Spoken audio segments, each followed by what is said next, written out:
आ गया आज का दिन, वो इम्पोर्टेंट दिन जो पूरे भारत के लिए इम्पोर्टेंट होगा, ऊपर से यहाँ पर ग्लोबल के लिए भी इम्पोर्टेंट होगा क्योंकि ग्लोबल की नज़रें भारत के बजट पर लगी रही। आज निर्मला सीतारमण जी यहाँ पर 11 बजे बजट पेश करना स्टार्ट कर देंगी और ये भाषण 1.5 घंटे का चलेगा। और आपको याद रखना है 12 साढ़े 12 बजे के आसपास यहाँ पर हैवी वॉलेटिलिटी स्टार्ट हो जाएगी। मार्केट जो है बजट पर रिएक्ट करना स्टार्ट कर देगा 12:30 बजे के आसपास। ध्यान रखना है या तो यहां पर जो है 1.5 घंटे के अंदर, जहां पर जैसे ही एलटीसीजी, कल मैंने आपको बताया था ना एलटीसीजी के ऊपर 10% का है एलटीसीजी टैक्स, और अगर एलटीसीजी टैक्स 10% से घटाकर 8% भी कर दिया जाता है तो ये मार्केट के लिए बहुत अच्छा रहेगा। तो आपको याद रखना है कि एलटीसीजी कम होना चाहिए, अदरवाइज जो है उतना ही रहे। छेड़छाड़ एलटीसीजी से ना करें।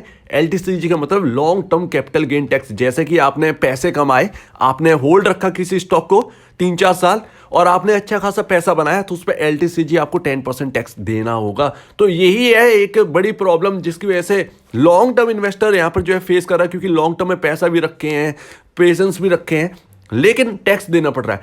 शॉर्ट टर्म यहां पर क्या है ना, short term capital gain tax STT, short term capital gain tax STCG, यहां पर आप ध्यान रखिएगा। ये ट्रेडर्स के लिए एक्चुअल में जो शॉर्ट टर्म वाले होते हैं ना, 3 महीना 4 महीना 5 महीना, ये इस तरीके से या कहें ट्रेडिंग भी इसके अंदर आ जाती है। तो ये शॉर्ट टर्म कैपिटल जो गेन टैक्स है वो लग जाए, कोई प्रॉब्लम नहीं, उससे कोई प्रॉब्लम नहीं है। क्योंकि एक ट्रेडर, एक अच्छा खासा ट्रेडर अगर कोई लॉस करता है तो उसका तो ऑलरेडी उसका टैक्स कुछ होना है नहीं। लेकिन कुछ ऐसे ट्रेडर्स हैं, बहुत सारे ऐसे ट्रेडर्स हैं जो कि इंटरडे में बहुत मुनाफा कमाते हैं और साल पर उनका टर्नओवर बहुत अच्छा खासा हो जाता है, तो उनके ऊपर टैक्स अगर लगेगा कोई प्रॉब्लम की बात नहीं है, क्योंकि वो कमा भी ज़्यादा रहे हैं तो उसकी वजह से टैक्स लगता है। Long term capital gain tax का कोई मतलब है नहीं ज़्यादा, क्योंकि जो होल्डर है वो भैया शेयर होल्डर रखे हैं 3-4 साल 5 साल तक, बीच में मार्केट क्रैश हो गया तो भी और रखना पड़ गया भाई 1-1.5 साल और। तो इन सब वजह से एलटीसीजी फोकस में रहेगा, ताकि एलटीसीजी कुछ राहत दो भाई, 2% ही सही लेकर राहत दो। तो हम ये देखेंगे या तो नॉर्मल रहे, एलटीसीजी कोई छेड़छाड़ ना करे, या 8% घटाकर 8% कर दे, थोड़ा सा कम कर दे टैक्स, तो यहां पर जो है आपका मार्केट बूम हो जाएगा और यही मार्केट को चाहिए। अब यहां पर ध्यान रखना है आप कौन से क्या लॉट ले रहे हो, यह बता पाना काफी ज्यादा मुश्किल कि उस वक्त निफ्टी क्या चल रहा होगा। 11 बजे से पहले आपको देख लेना है कि पोजीशन जो है वो कटने भी लगेंगी, काफी ज्यादा हैवी वॉलेटिलिटी हो जाएगी। बजट के टाइम हो सकता है कि मार्केट 100-150 पॉइंट प्लस में हो, बजट के टाइम ये एकदम जीरो हो जाए, तो ऐसी वॉलेटिलिटी रहने वाली है, हो सकता है नेगेटिव हो जाए। तो जैसा कि मैंने कल बताया कि अगर आपको लॉन्ग साइड में चाहिए तो भाई गिरने का वेट करो, क्योंकि प्रीमियम जो है वो हाई होगा और हाई प्रीमियम पर आपको पे करना होगा। ये बात याद रखिएगा।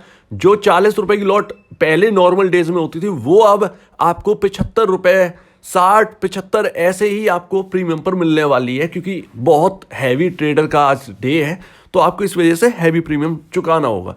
तो इसका याद रखिएगा, अगर किसी को लॉन्ग साइड की बनानी है तो वो भैया एक डिप का वेट करे, और डिप अनुमति मिली जाती है और अचानक से वो कवर भी हो जाती है ना। ध्यान रखिएगा 60-70 पॉइंट तो पता ही नहीं चलेंगे कहाँ गए इधर उधर। तो आपको यही करना है। अगर किसी को लगता है कि लॉन्ग साइड रखना है तो भैया आप एक डिप का वेट करिए। अगर किसी को शॉर्ट करना है तो भैया अगर आपको 150-200 पॉइंट ऊपर मिलता है निफ्टी तो आप शॉर्ट करेंगे तो आपको कोई दिक्कत नहीं होगी, बट स्टॉप लॉस जरूर मेंटेन करिएगा, स्टॉप लॉस दूर का रखिएगा, ये याद रखिएगा। अब जो सबसे जरूरी बात है, बजट तो ठीक है, बजट हो गया, अब क्या ध्यान रखना है, क्योंकि मार्केट कहाँ क्लोज होगा ये हमको देखना है। मार्केट क्लोज होगा तो फिर भैया बजट तो ठीक है हो गया, डाउ फिर आ जाएगा। डाउ भी दिमाग में लेके चलिएगा कि आज शाम को या रात को कितने बजे, वो पता नहीं फेड कितने बजे अनाउंस करेगा, 7 बजे करता है, 8 बजे करता है, या रात के 11 बजे करता है, वो पता नहीं, उसका नहीं पता। आपका यहाँ पर आज फेड का इंटरेस्ट रेट अनाउंस होना है, 25 बेसिस पॉइंट होगा या फिर 50 बेसिस पॉइंट होगा। 50 बेसिस पॉइंट अगर अनाउंस हुआ तो मार्केट क्रैश हो जाएगा आज रात के, कोई वैसा क्रैश नहीं कि भैया बहुत ज़्यादा, लेकिन क्रैश कर जाएगा। हो सकता है डाउ 1000-1200 पॉइंट नीचे चला जाए, और कल ओपनिंग होगी उस हिसाब से निफ्टी की, तो ये बहुत याद रखना है। अगर आज बजट अच्छा हुआ और मार्केट जो है वो 200 250 300 पॉइंट ऊपर चला गया, लेकिन पॉसिबिलिटी ये है कि 200 250 300 पॉइंट ऊपर गया अगर मार्केट, तो फ्लैट क्लोजिंग हो सकती है, यानी कि ऐसे ही कुछ 50 पॉइंट ऊपर ही क्लोजिंग हो जाए, क्योंकि मार्केट ने बजट को समझ लिया, बजट बहुत अच्छा है, उस पर रिएक्ट कर देगा। लेकिन आज रात को जो डाउ करेगा वो थोड़ा सा चिंताजनक होगा, डाउ कैसा रहेगा तो अगले दिन के लिए। फिर उसके बाद अगर डाउ ने सही कर दिया तो फिर लगातार बजट प्लस डाउ का यहां पर रैली स्टार्ट हो जाएगी निफ्टी के अंदर, बैंक निफ्टी के अंदर। तो इसको याद रखना है। तो जैसा भी करना है, जो भी करना है उसी हिसाब से करिएगा, बजट क्लियर हो जाएगा। बजट के बाद मार्केट की क्लोजिंग इंपॉर्टेंट रहेगी, कैसी पोजीशन बन के जा रही है डाउ के लिए। तो डाउ के लिए याद रखिएगा फ्लैट भी क्लोज हो सकता है, तो उसी हिसाब से आप पोजीशन करके चलिएगा, या जो भी हो, जो सिनेरियो बने उस हिसाब से आप समझिएगा कि डाउ के हिसाब से भी आपको चलना है। इतना बात याद रखिएगा, अदरवाइज आप लॉस खा सकते हैं अगर आप डाउ को भूल जाएंगे, क्योंकि डाउ में क्या होना है आज पता नहीं है। 25 बेसिस पॉइंट आया तो कल मार्केट को आपको 200 250 पॉइंट ऊपर मिले, राइट, थर्सडे के दिन ओपन, और अगर 50 बेसिस पॉइंट कर दिया तो फिर यहां पर हो सकता है कि 300 पॉइंट नीचे मिले। तो ये ऐसा रिएक्ट करेगा थर्सडे के दिन मार्केट। तो बहुत बड़ा इवेंट है, देखते हैं उस हिसाब से आप अच्छा सा ट्रेड लीजिए और इवेंट को सही से जज करिए, अपनी पोजीशन बना लीजिए, क्या करना है कैसे करना है ये आपकी स्ट्रेटजी आपके पास होगी, क्योंकि कोई नहीं जानता 12 बजे निफ्टी कहाँ पर होगा, कौन सी कॉल लेनी है कौन सी पुट लेनी है किसी को नहीं पता। एलटीसीजी का हमें पता है कि एलटीसीजी में अगर ऐसा हुआ तो हमें क्या करना है, एलटीसीजी में अगर ऐसा हुआ तो हम क्या कर सकते हैं। तो ये आपकी स्ट्रेटजी आपके पास होनी चाहिए। बस डाउ का याद रखिए कि जब मार्केट क्लोज होगा तो फिर डाउ का एक सोच लेकर बंद होगा बस।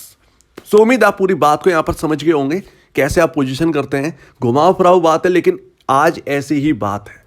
तो अगर आपको इस वीडियो में कोई प्रॉब्लम है, कुछ पूछना है, कुछ बताना है, कुछ कहना है तो प्लीज कमेंट सेक्शन में कहिएगा। और अब दीजिए मुझे वीडियो देखने के लिए बहुत धन्यवाद दोस्तों।